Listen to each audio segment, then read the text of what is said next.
Tungod sa walay puwas nga pag-ulan sukad kagahapon, nakasinati og landslide ug pipila ka residente ang gihiklin gumikan sa baha.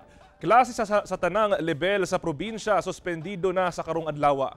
Gilayong gihiklin ang mga taga-purok 1B National Highway Barangay Sawangan, Mawab, Davao de Oro. Human midahili ang yuta.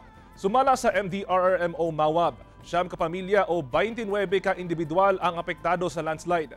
Giabisuhan sab ang mga motorista nga mag-amping ugaling mulatas sa maong kalsada tungod sa grabing lapok nga nakaapekto sa usa ka lane paingon sa Tagum City. Gani gimuntar sa lokal nga kagamhanan ang mga early warning signages.